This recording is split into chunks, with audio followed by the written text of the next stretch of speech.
ভ্রমণপ্রিয় বন্ধুরা, আপনারা দর্শনীয় একটি জায়গায় বেড়াতে যাচ্ছেন, কিন্তু পৌঁছে দেখলেন জায়গাটিতে কিছুই নেই। আর নিশ্চয়ই খারাপ লাগবে তখন আপনাদের। তাই ভ্রমণে বের হওয়ার আগে ওই জায়গাটির সম্বন্ধে তথ্য জেনে নেওয়া ভালো। আমরা এবার যাচ্ছি নওগাঁ সদরের দুবলহাটি ইউনিয়নে।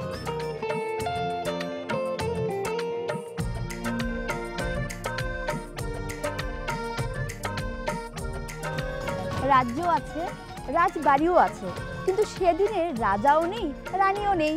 হ্যাঁ বন্ধুরা, ইয়ামাহা বাইকে চেপে আমরা দুই বন্ধু চলে এসেছি দুবলহাটি জমিদার বাড়ি। এই জমিদার বাড়িটি তৈরি করেছিলেন হরনাথ রায়চৌধুরী। চলুন জমিদার বাড়িটি ঘুরে দেখি।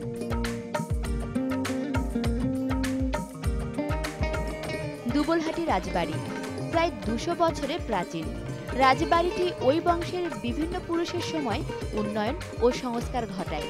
রাজবাড়িটি একদম রাস্তার সাথে। প্রথমে পড়বে সদর দরজাওয়ালা একটি ভবন। ভবনের সামনে ৮টি পিলার আলাদাভাবে চোখে পড়ে, যার ২টি করে পিলার একদম কাছাকাছি করে লাগানো। প্রতিটি পিলারের উপরে খাঁজ কাটা নকশা রয়েছে।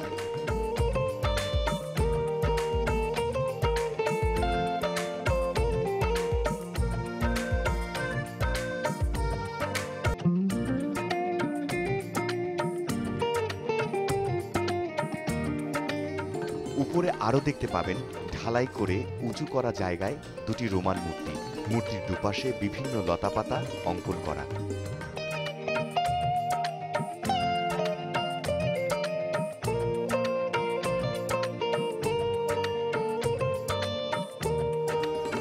কাঠের জানালা এখনো টিকে আছে। জানালায় আছে বিভিন্ন কারুকাজ। দোতলা এই ভবনটি লোহা এবং স্টিলের ভীমের উপরে ঢালাই করে তৈরি করা হয়েছে। জানা যায় রঘুনাথ নামের এক ব্যক্তি লবণ ও গুড়ের ব্যবসা করতেন। তিনি দিঘলি বিলের মধ্য দিয়ে প্রবাহিত খয়রা নদী দিয়ে নৌকাযোগে দুবলহাটিতে ব্যবসার জন্য আসেন। তিনি প্রায় প্রতি রাতে স্বপ্ন দেখতেন কে যেন তাকে বলছে, তুই যেখানে নৌকা বেঁধেছিস সেখানে জলের নিচে একটি প্রতিমা আছে। সেই রাজরাজেশ্বরী দেবীর প্রতিমাটি সেখান থেকে তুলে স্থাপন কর।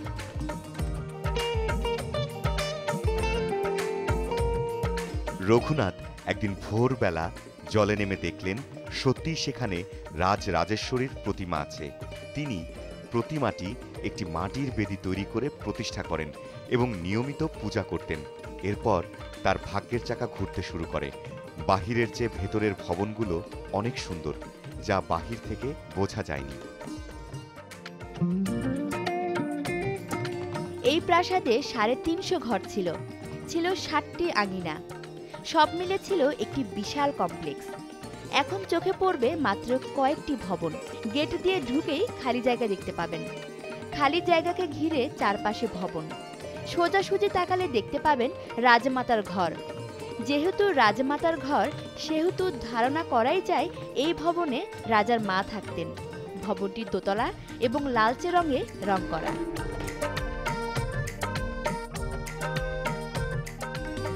এটি পুরো রাজবাড়ির মধ্যে সবচেয়ে বেশি কারুকাজ করা ভবন। প্রতিটা পিলারের নিচ থেকে উপর পর্যন্ত নকশা করা। জানা যায় প্রাসাদের ভেতরে কোনো ভবন ছিল ৩ তলা, আবার কোনোটি ৪ তলা। ছিল রাজরাজেশ্বরীর মন্দির, যা এখন নেই।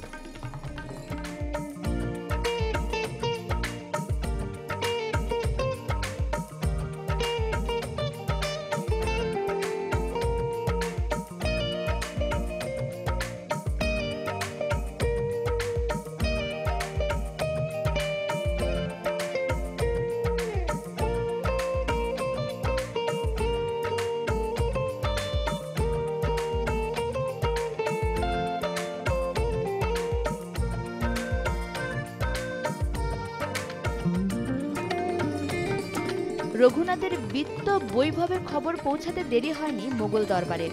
মোগল দরবারের নির্দেশে তাকে ডেকে পাঠান মুর্শিদাবাদের নবাব। নবাব তাকে রাজস্ব প্রদানের হুকুম জারি করেন।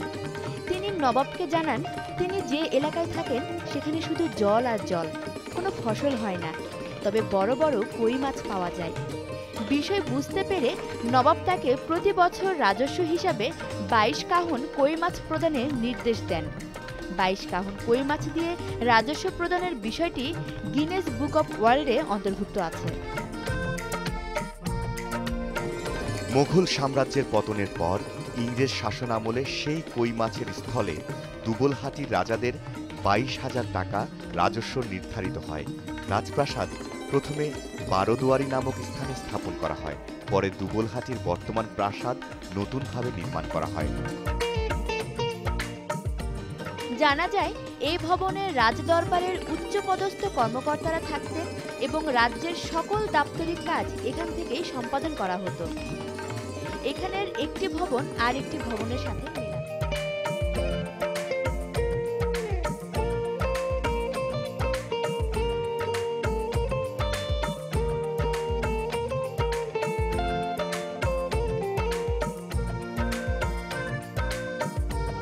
কৃষ্ণনাথের কোনো পুত্র সন্তান না থাকায় তার কন্যার পুত্র অর্থাৎ তার নাতি রাজা হরনাথ রায় 1853 সালের রাজস্ব ভার গ্রহণ করে।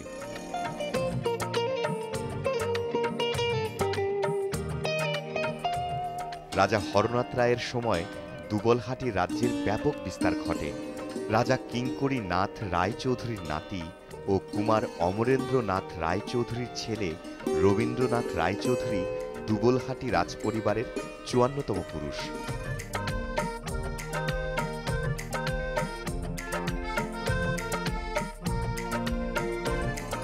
জানা যায় 1793 সালে লর্ড কর্নওয়ালিসের কাছ থেকে 14,495,000 টাকা দিয়ে দুবলহাটি এলাকার রাজত্ব পত্তন নিয়ে রাজ্য পরিচালনা শুরু করেন রাজা কৃষ্ণনাথ।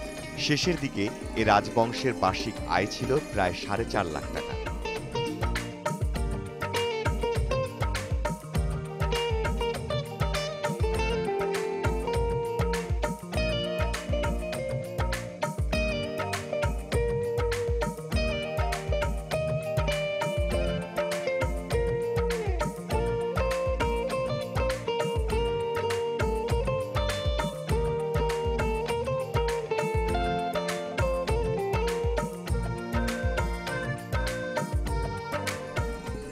এখানে আরও দেখতে পাবেন একটি সুউচ্চ চিলেকোঠা, যাকে হাওয়াঘর বলা হতো। প্রচণ্ড গরমের সময় এখানে প্রচুর বাতাস পাওয়া যায় বলেই হয়তো এই ঘরটির নাম দেওয়া হয়েছিল হাওয়াঘর।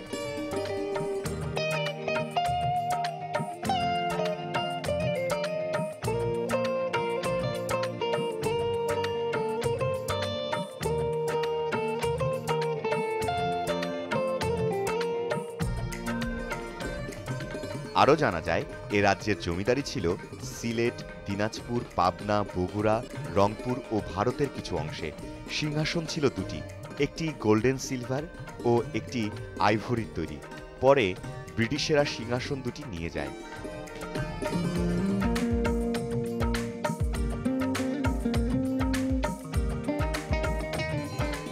হরনাথ রায়চৌধুরী রাজা খেতাব পেয়েছিলেন, সে থেকেই রাজবাড়ি হিসেবে পরিচিতি পায়। এর আগে তাদের পূর্বপুরুষরা জমিদার খেতাবে ভূষিত ছিল।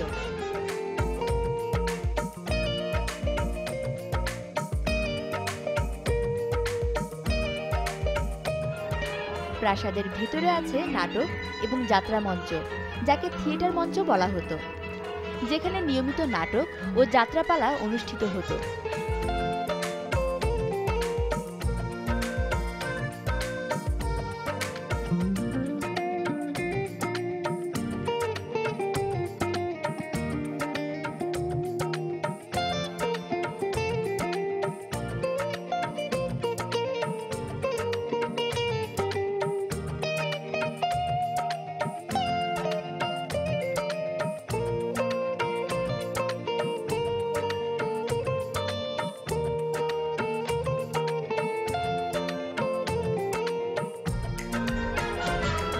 আর প্রাসাদের বাইরে ছিল দিঘি, মন্দির, স্কুল, দাতব্য চিকিৎসালয়, 16 চাকার রথ, আস্তাবল, হাতিশালা সহ বিভিন্ন স্থাপনা।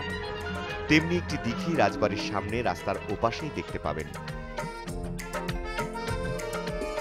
দিঘিটি খুব বেশি বড় নয়, তবে বিশাল ঘাট বাঁধানো সিঁড়ি দেখতে পাবেন। জানা যায় দিঘিটির চারপাশে 4টি এমন বাঁধানো সিঁড়ি ছিল, বর্তমানে 3টি দেখা যায়।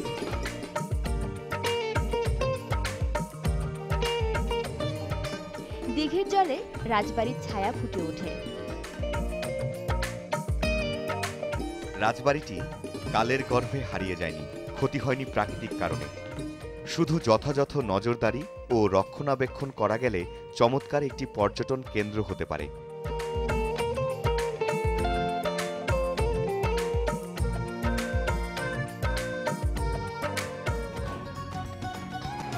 যাচ্ছি অন্য কোথাও।